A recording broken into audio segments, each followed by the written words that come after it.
Pemirsa apa kabar? Saya Santina membawakan Warta Berita PTS tanggal 24 Juni. Lagi-lagi ada uang palsu yang beredar. Kepolisian Taipei baru-baru ini mengungkap kasus peredaran narkoba yang pelakunya kemudian ditemukan terlibat dalam produksi uang palsu. Polisi berhasil menyita lebih dari 12.000 lembar uang palsu yang diduga sebagian telah beredar di pasaran. Sebanyak 9 orang ditangkap dan diserahkan ke kejaksaan untuk proses hukum lebih lanjut.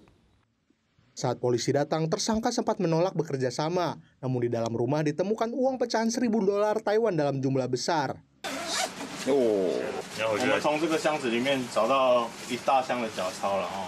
Koper dibongkar secara paksa. Terlihat uang bertumpuk seperti gunung, namun semuanya ternyata palsu. Polisi sebelumnya telah menggerebek sejumlah lokasi di wilayah Taipei dan Hsinchu dan berhasil membongkar sindikat pemalsuan uang.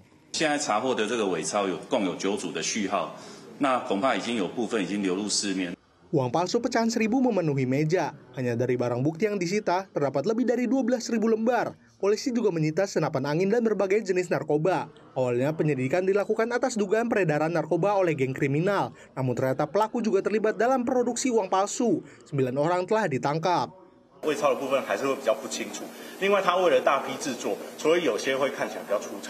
Tanpa pengamatan cermat, uang asli dan palsu sulit dibedakan. Pelaku diketahui memiliki catatan kriminal serupa sebelumnya dan kini kembali mengulangi aksinya bahkan dengan tingkat kemiripan yang lebih tinggi. Polisi mengimbau masyarakat untuk waspada jika menemukan uang pecahan 1.000 dengan 9 nomor seri tertentu yang dicurigai sebagai tanda uang palsu.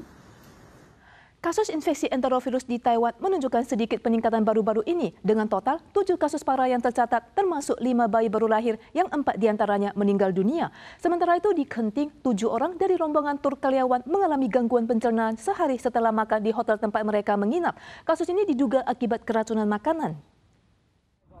Diduga terjadi kasus keracunan makanan di Genting pada 22 Juni sore, sekelompok karyawan dari sebuah perusahaan di kota New Taipei menginap dan makan malam di Hotel Kaisar Genting dalam rangka wisata perusahaan. Keesokan harinya, 7 orang mengalami gangguan pencernaan. Pemerintah Kabupaten Pingtung telah mengambil sampel untuk penyelidikan lebih lanjut guna memastikan apakah ini merupakan kasus keracunan makanan. Di sisi lain, wabah enterovirus di Taiwan juga menunjukkan tren peningkatan belakangan ini dengan tercatat 7 kasus parah termasuk 5 bayi baru lahir di mana 4 diantaranya meninggal dunia. Departemen Kesehatan memperingatkan bahwa enterovirus tidak hanya menyerang anak-anak tetapi juga orang dewasa yang gejalanya cenderung tidak jelas. Oleh karena itu, masyarakat diimbau untuk waspada dan mencegah penularan kepada balita di rumah. Kontroversi kursi prioritas sering terjadi. Pada 23 Juni, Yuan Legislatif menyetujui revisi undang-undang yang mengubah kursi cinta kasih menjadi kursi prioritas serta menghapus batasan pengguna seperti lansia, kaum lemah, wanita, dan anak-anak menjadi mereka yang benar-benar membutuhkan.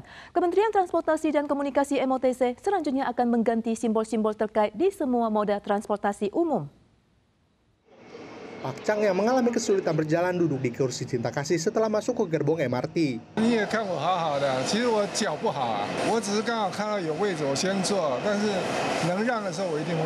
Meskipun memang membutuhkan, ia sungkan menggunakan kursi itu secara terbuka. Kursi cinta kasih sering menjadi sumber perdebatan. Awal bulan ini, seorang pelajar dimarahi dan dihina karena duduk di kursi tersebut, yang kemudian memicu perbincangan publik. Pada tanggal 23, Yuan Legislatif mengesahkan amandemen undang-undang yang mengubah nama kursi cinta kasih menjadi kursi prioritas, serta menghapus aturan yang menyebutkan kursi itu hanya untuk lansia, penyandang disabilitas, dan yang bepergian dengan anak-anak. 有实际需要者可能比老弱妇孺是更符合我们有需要的人，因为他本来的精神就是让在搭大众捷运系统的时候，有需要的人是有一个座位可以坐的。 MOTC menyatakan mereka akan menyesuaikan peraturan tata cara pemasangan fasilitas aksesibilitas di transportasi umum sesuai perubahan undang-undang dan bekerja sama dengan MOHW untuk merumuskan simbol kursi prioritas yang seragam yang akan ditetapkan pada TRC, HSR, MRT, serta bis yang tidak direservasi. Jumlah penderita demensia di Taiwan diperkirakan telah melampaui 350.000 orang. Baru-baru ini, Kementerian Kesehatan dan Kesejahteraan MOHW telah menyetujui 2 jenis suntikan inovatif untuk penyakit Alzheimer tahap awal. Suntikan pertama telah diberikan di Rumah Sakit Memorial Far Eastern pada 23 Juni. Namun, pengobatan yang berdurasi 18 bulan ini memerlukan biaya sebesar 1,5 juta dolar Taiwan. LSM berharap agar pengobatan ini dimasukkan ke dalam cakupan asuransi kesehatan nasional. Suntikan inovatif pengobatan Alzheimer tahap awal mulai diberikan sebagai langkah kecil yang diharapkan menjadi terobosan baru dalam pengobatan demensia. Pada tanggal 23, Rumah Sakit Memorial Far Eastern di kota New Taipei memberikan suntikan pertama kepada seorang wanita berusia 83 tahun yang menjadi pasien pertama penerima terapi ini di Taiwan. MOHW sebelumnya telah menyetujui 2 jenis suntikan inovatif sebagai bagian dari upaya melawan Alzheimer.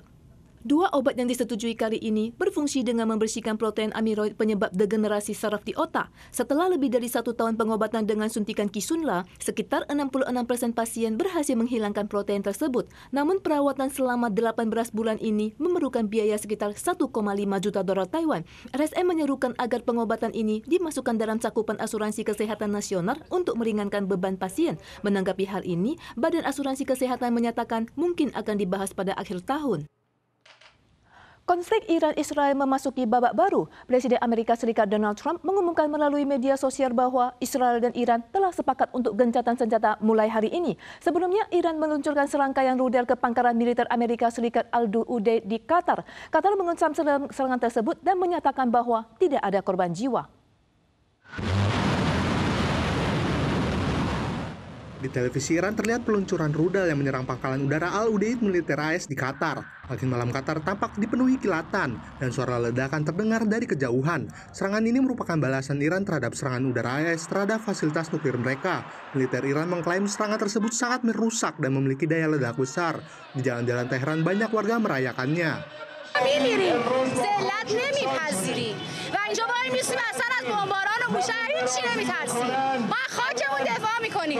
Tak lama setelah serangan itu, Presiden AS Donald Trump mengumumkan Israel dan Iran telah sepakat melakukan gencatan senjata sementara dimulai pukul 12 siang tanggal 24 waktu Taiwan dan akan berlanjut ke gencatan senjata penuh secara bertahap dalam 24 jam. Namun baik Israel maupun Iran belum segera mengonfirmasinya. Pada Selasa dini hari, beberapa ledakan masih terdengar di Teheran. Qatar yang menjadi sasaran serangan Iran menyampaikan kecaman keras. تدين دولة قطر بأشد العبارات الهجوم الإيراني الصاروخي على قاعدة العديد الجوية القطرية.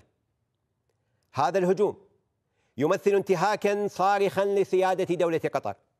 Stasiun televisi Al Jazeera melaporkan bahwa tindakan Iran tersebut kemungkinan bersifat simbolis. Trump juga menulis bahwa Iran telah memberi pemberitahuan terlebih dahulu sebelum meluncurkan rudal, dan dengan sinis menyebut bahwa respons resmi Iran sangat lemah.